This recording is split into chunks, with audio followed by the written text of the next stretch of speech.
Um dos elementos simbólicos mais importantes na constituição identitária da disciplina escolar é o livro didático.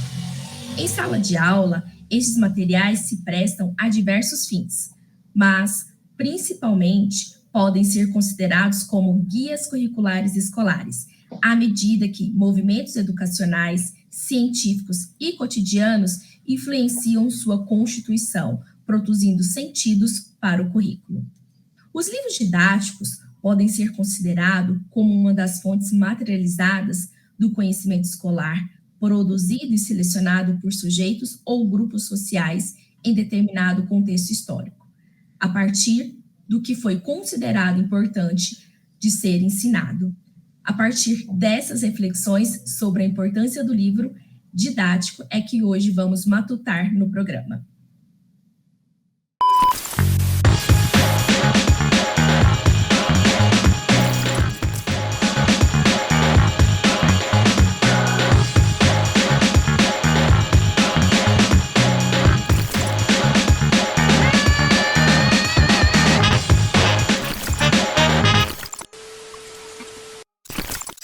Eu sou a professora Jaqueline, formada em Ciências Biológicas e Pedagogia, mestre e doutora em Educação pela Universidade Estadual de Campinas. Trabalho com formação de professores e psicopedagogos na cidade de Goiânia e região metropolitana.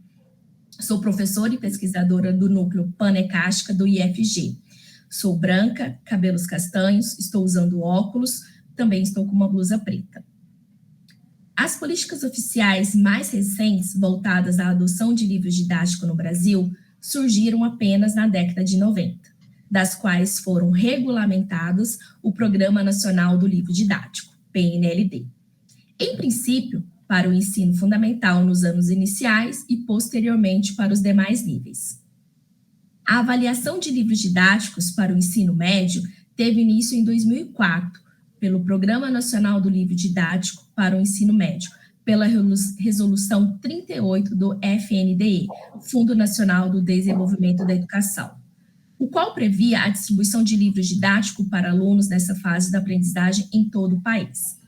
Posteriormente, com o Decreto 7.084, de 2010, que regulamentava a avaliação e distribuição de materiais didáticos para toda a educação básica, ficou garantida a regularidade de distribuição.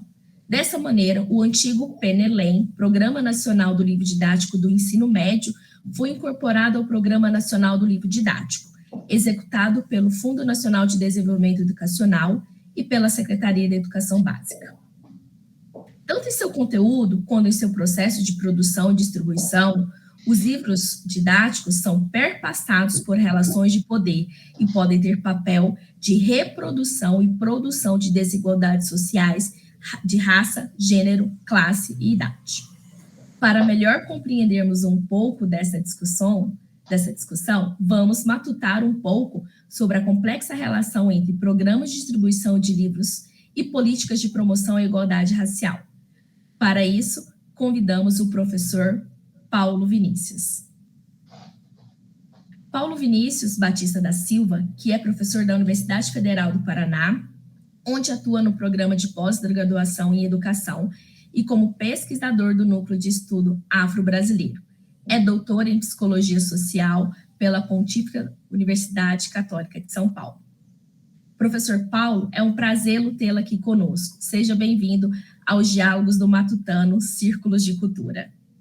O prazer é meu, é uma alegria e uma honra estar com vocês aqui.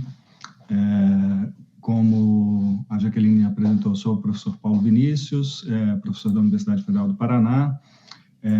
Eu estou fazendo a gravação aqui com um cenário que é uma capulana que foi preparada para o Congresso Brasileiro de Pesquisadores Negros e Negras, com imagens de temática africana impressas em um fundo laranja. Tem acima de mim 2 estantes de livros. Eu sou um homem quase velhinho, de cabelos muito brancos, de quase 60 anos, de cabelos brancos, pele parda. Estou vestindo uma bata africana com um aplique dourado e desenhos de grafismos em preto e várias outras cores. Muito bem, professor Paulo. Vamos começar, então. Diversas são as críticas sobre os discursos racistas presentes em livros didáticos brasileiros. Sabemos que, desde seus primórdios, como a Frente Negra Brasileira, o movimento negro priorizou a escola como instrumento de emancipação, tendo como uma das principais reivindicações a mudança na educação escolar, de modo a extirpar dos livros didáticos, dos currículos e das práticas de ensino os estereótipos e os preconceitos contra os negros.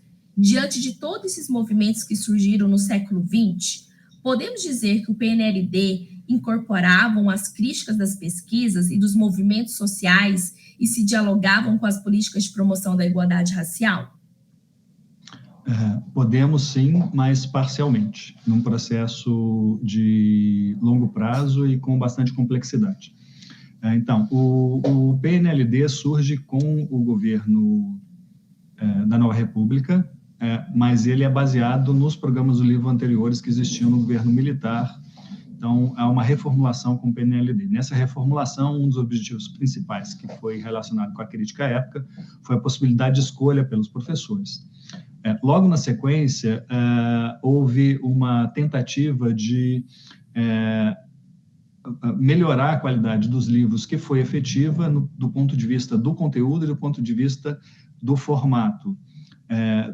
Porque os livros tinham muitos erros conceituais em todas as disciplinas, os livros distribuídos pelo governo no final dos anos 80 até início dos anos 90. Claro, no governo militar também, e isso perdurou no início da Nova República, com livros que tinham uma qualidade física muito ruim. Então, tinham livros para crianças de séries iniciais com tipos muito pequenos que elas não conseguiam ler. Os livros não tinham créditos, não tinham uma boa, às vezes, grampos fora de padrão para a quantidade de página, e durante o primeiro mês de aula os livros começavam a soltar as páginas. Então, problemas os mais diversos.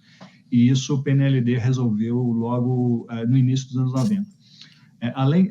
Na parte de conteúdo, foi utilizado muita crítica feita pelos movimentos negros e pelos movimentos feministas à época, numa parte inicial, e depois a crítica se focou muito em cima dos conteúdos.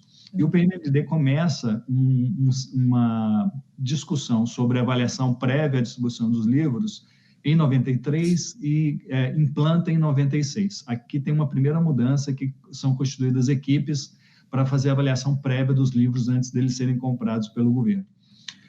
Nessa avaliação, quando ela começou, a parte relacionada com a diversidade de raça e de gênero foi totalmente esquecida e foi muito focado na parte de conteúdo.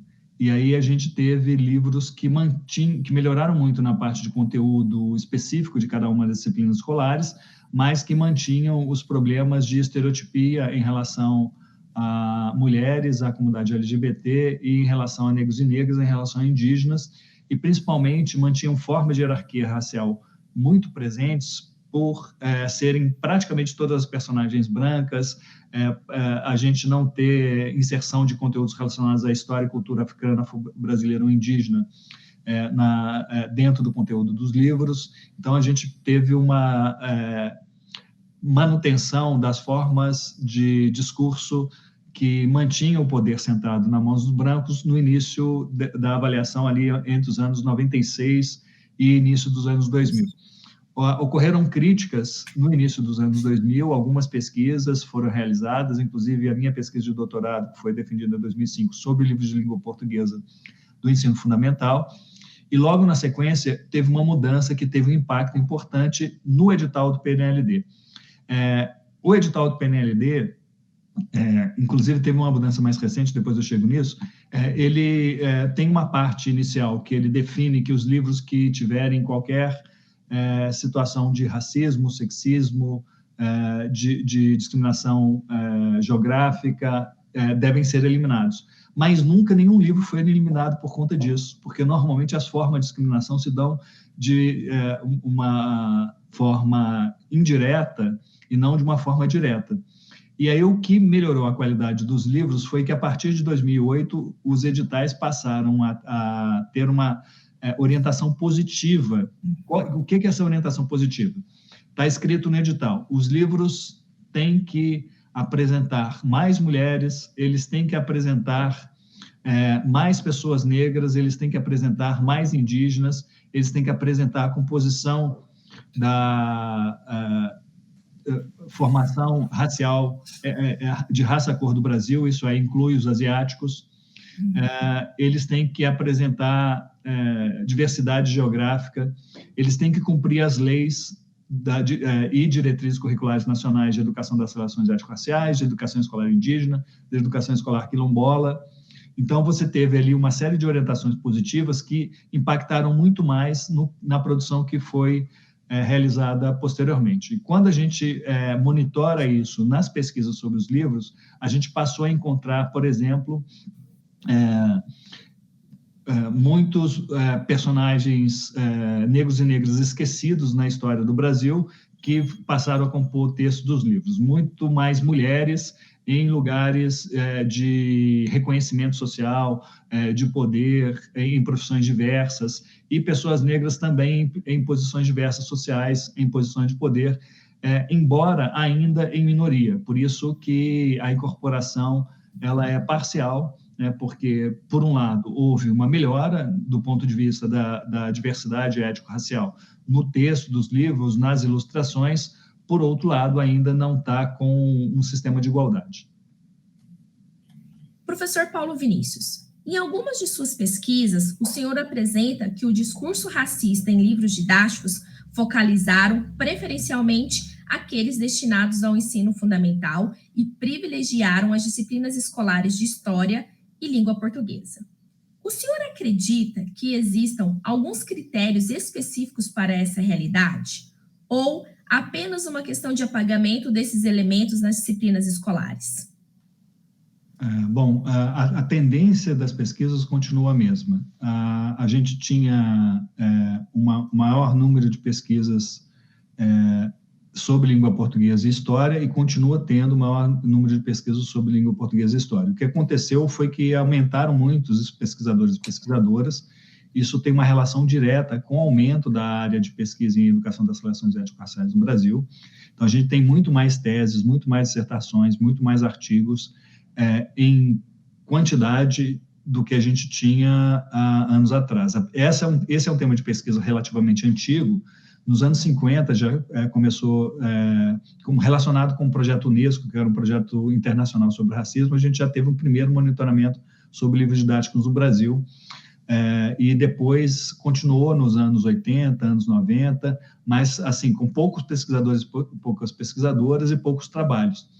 E a gente teve, nos últimos 10 anos, uma grande ampliação. Então, o que eu diria hoje? A gente ainda tem mais pesquisa sobre língua portuguesa e história, mas nós temos pesquisas de praticamente todas as áreas que discutem relações étnico-raciais, que discutem relações de gênero em praticamente todas as disciplinas escolares. A mesma questão com relação ao ensino fundamental, a maior parte das pesquisas ainda é sobre ensino fundamental, mas a gente passou a ter muitas pesquisas também no ensino médio. Quando eu falei das disciplinas escolares, eu esqueci de citar a língua estrangeira. Então, a gente tem aqui, na Universidade Estadual de Ponta Grossa, no Paraná, um programa de pós-graduação em linguagem, que tem duas orientadoras, Ione Jovino e Aparecida Jesus Ferreira, que orientaram vários trabalhos sobre livros didáticos de espanhol, de inglês, e elas mesmas escreveram e publicaram alguns artigos sobre isso. Então, a gente tem um conjunto de pesquisas que, olhadas em seu conjunto, nos ajudam a tanto identificar o movimento de melhora no discurso dos livros e de valorização das populações negras e indígenas, quanto a presença de algumas formas de hierarquia racial ainda nos livros comprados atualmente. Estamos dialogando com o professor Paulo Vinícius sobre as políticas para o livro didático e o desenvolvimento social. Voltamos já.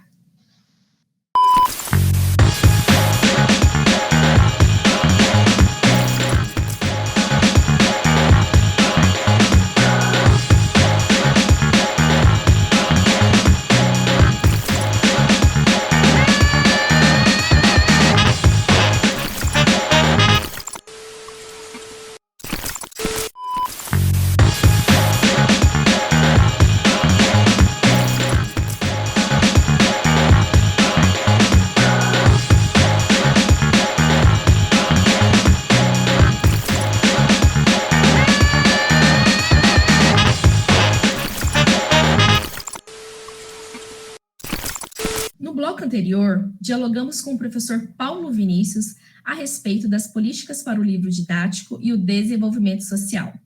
Sabemos que os livros didáticos são como fontes para estudos sócio-históricos, pois estes expressam publicamente os vários conflitos em torno das decisões para a seleção e organização dos conhecimentos escolares.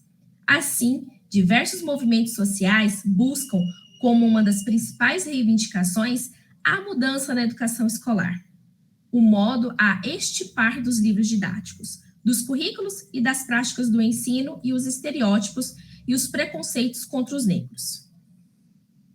Dentro de alguns estudos dos quais eu realizei no decorrer do mestrado sobre os livros didáticos de biologia, consideramos a relevância dos textos curriculares didáticos como fonte para os estudos sócio-históricos, pois estes expressam publicamente os vários conflitos em torno das decisões para a seleção e organização dos conhecimentos escolares.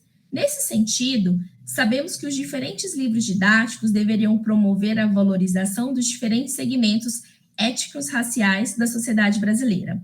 Como o senhor acredita que isso poderia acontecer de uma forma mais efetiva nas políticas públicas voltadas para os livros didáticos?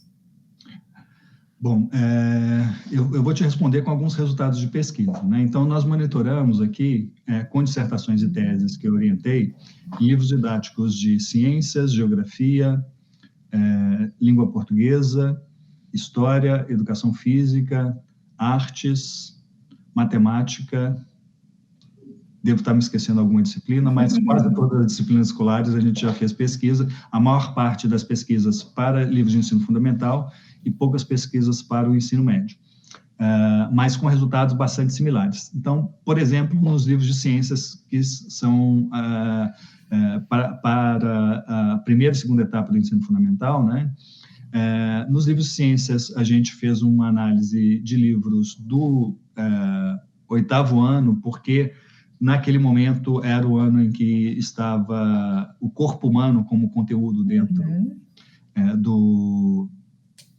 da organização curricular, e a gente encontrou várias formas de hierarquia e de estereotipia em várias coleções compradas pelo PNLD, mas uma dessas coleções trazia... Vou tomar uma aguinha aqui, porque... uma dessas coleções trazia alguns aspectos muito interessantes. Quais são esses aspectos? Primeiro, o livro começava com uma apresentação sobre o conceito de ciência. Quando ele falava do conceito de ciência, ele trazia imagem de duas cientistas. Eram duas mulheres, uma cientista operando um equipamento manual e a outra operando equipamento, as duas dentro de laboratórios, e a outra operando equipamento eletrônico. A que operava o equipamento eletrônico era uma mulher negra e a que operava o equipamento manual, uma mulher branca. Então, o que esse livro estava dizendo logo na entrada? Olha, cientista é um lugar que as mulheres negras podem ocupar, e a gente tem exemplo aqui de uma cientista que é uma mulher negra operando um equipamento ultra sofisticado dentro de um laboratório brasileiro. Mais para frente, nas diversas ilustrações desse livro, o que faz parte do que a gente chama de normatividade branca nos discursos? A gente sempre que vai representar o corpo humano, representar a humanidade, a gente usa um corpo branco como exemplo. E esse livro tinha várias passagens que eles colocavam corpos negros. Então, você tinha lá sistema respiratório. Aí aparecia uma silhueta de uma pessoa e em destaque o sistema respiratório. Essa silhueta aparecia uma pele escura, aparecia um cabelo crespo. Então, o que acontece? Você tem uma participação, uma presença das pessoas negras num discurso que é implícito, né? Ele não é explícito, né? O que é o recurso implícito? Você tem uma normatividade branca quase que absoluta nesses casos dessas ilustrações, em ilustrações, por exemplo, que falam diretamente com os alunos.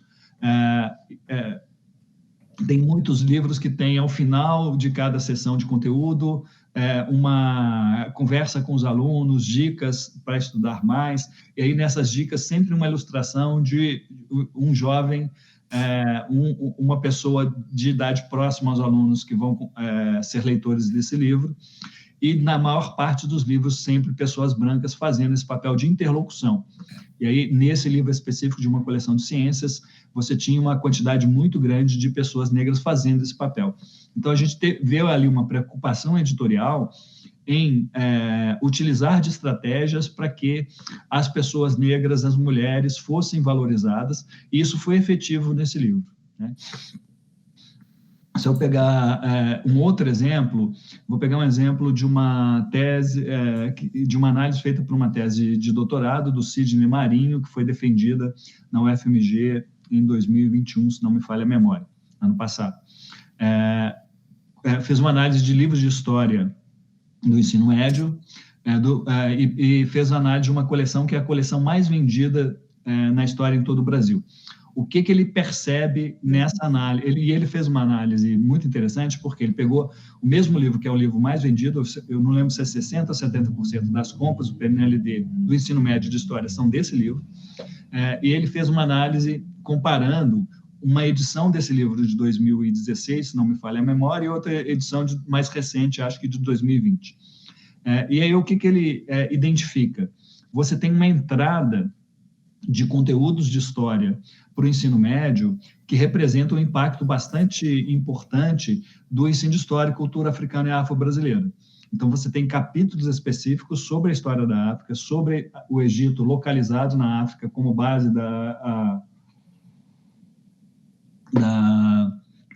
história universal, sobre história de afros brasileiros. Tem muitas personalidades e personagens importantes para a luta antirracista que aparecem em espaços de destaque no livro. Então, você tem lá uma parte falando do Nelson Mandela, você tem uma parte falando de ativistas do movimento negro norte-americano contemporâneo, Angela Davis, que foi entrevistado numa alusão ao 20 de novembro recente, né, por um canal de comunicação, por um grande canal de comunicação aqui no Brasil, que é uma dessas ativistas. Ela está presente lá na coleção, num box, falando da obra dela. Então, você passou a ter um conteúdo muito melhor em termos de valorização da presença negra na história brasileira, nesse livro, que é o livro mais vendido para o ensino médio de história no Brasil. Por outro lado, quando ele fez uma análise mais pormenorizada, ele percebeu que a edição de 2020 tem menos aspectos de valorização positiva que a 2016. Em alguns pontos, houve uma restrição da presença negra, houve uma restrição da presença da história da população negra na edição nova. Isso tem a ver com a grande complexidade que os livros didáticos têm. Então, a gente sempre olha para o livro didático como... tem um autor que assina, né? Normalmente esse autor é um professor especialista na área. Mas os livros que vendem milhões de exemplares para o PNLD, eles são produzidos por uma equipe muito complexa. As grandes editoras têm uma equipe de ilustração, que tem uma direção de ilustração, tem uma equipe de programação visual, que tem uma direção de programação visual, tem uma equipe de editoração. Então, todas essas equipes interferem no conteúdo final do livro, e muitas vezes pessoas que fazem parte dessas equipes e não têm uma preocupação com a valorização da população negra, com a valorização da população indígena, acabam fazendo com que esse resultado final seja um resultado com algumas restrições. Então, é isso que eu teria a te dizer sobre essa questão. Muito bom. Professor Paulo, tendo como referência alguns autores que estudaram sobre currículo, ressaltam Goodson, que ao analisar duas disciplinas, uma acadêmica e outra escolar, chega a 3 conclusões gerais do processo de constituição da matéria escolar. Primeiramente, percebe que as disciplinas escolares não são entidades monolíticas, mas amálgamas de subgrupos e tradições, influenciados por embates e disputas que decidem quais conteúdos, métodos e objetivos podem ou não ser legitimados. Em segundo lugar, observa que, para se tornar uma disciplina acadêmica vinculada à universidade, há a necessidade de deixar os objetivos utilitários e pedagógicos e, por último, a constituição do currículo precisa ser analisada em termos de conflito entre as matérias em relação aos status, recursos e território. Ainda para o autor, o estudo das disciplinas escolares define algumas tradições que podem ser muitas vezes relacionadas com as origens das classes social e com o destino educacional dos alunos. Assim, os currículos fundamentalmente acadêmicos eram originalmente destinados aos estudantes de classe média e alta, com a finalidade de prepará-los para a vida profissional. Enquanto aqueles mais utilitários e pedagógicos educavam a maioria dos alunos para a formação vocacional.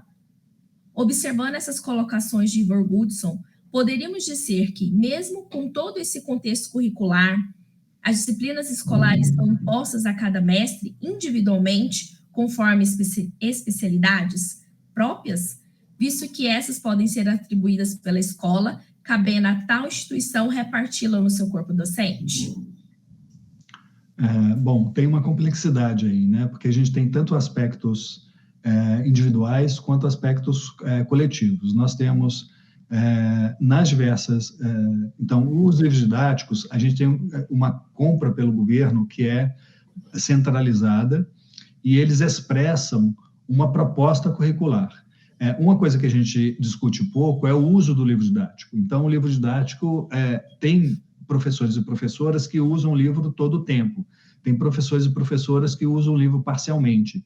Tem professores e professoras que não usam o livro nunca. E tem professores e professoras que usam só o sumário definido pelo livro, e isso é muito comum. Então, o que o livro didático define? Ele define o conteúdo que vai ser ministrado naquele ano, no caso desse professor ou professora que usa só o sumário. Mas ele não usa o livro de uma forma permanente, porque ele prefere criar materiais, porque ele prefere buscar elementos em fontes diversas. Então, você tem essa possibilidade que é infinita do currículo em ação nas escolas, e nesse currículo em ação, a gente tem tanto uma luta por espaço, né, que significa ter mais conteúdo relacionado à história e cultura africana, afro-brasileira e indígena em diversas disciplinas escolares. Deixa eu dar como exemplo aqui a matemática. Então, eu orientei uma tese defendida ano passado sobre livros didáticos de matemática, e tem uma discussão sobre a presença das pessoas negras no livro, mas tem uma discussão também sobre conteúdo. Porque a gente tem uma área que a pesquisa é muito desenvolvida no Brasil, que é a etnomatemática, mas que ela está pouco contemplada no texto dos livros. Então, os livros, eles têm pouca informação sobre a importância que os povos africanos tiveram no desenvolvimento da história da matemática, por exemplo, no desenvolvimento das noções iniciais de geometria. O Teorema de Pitágoras ele já tinha sido descrito pelos egípcios. O Teorema de Tales tem acusação ao Tales de ter plagiado, porque ele já existia com a mesma notação no Egito, antes do Tales ir estudar no Egito. Então, a gente tem uma série de informações sobre essa área específica e também sobre a compreensão matemática de comunidades de quilombos no Brasil, de povos indígenas brasileiros, a astronomia indígena, por exemplo. Então, são muitos elementos que a gente tem muitas pesquisas contemporâneas, trazendo a importância desses conteúdos para a ciência atual, mas eles entram de uma forma restrita dentro do conteúdo dos livros. No programa de hoje, nós matutamos com o professor Paulo Vinícius sobre políticas para o livro didático e o desenvolvimento social, dialogando sobre a importância do PNLD nas diferentes disciplinas escolares. Agradecemos imensamente a participação do professor Paulo Vinícius nessa troca tão afetiva sobre esse assunto tão importante para as políticas do livro didático brasileiro. Agradeço a possibilidade de estar nesse diálogo com vocês, matutando sobre um tema que é tão importante para a educação brasileira. Gostaria de convidá-los e convidá-los para sempre estudarem, aguçado a nossa curiosidade de professor e professor pela temática étnico-racial no Brasil, e parabenizar o Instituto Federal de Goiás por programação tão rica que está sendo levada a professores e professoras. Para saber mais sobre a temática, você pode acessar o material ao lado.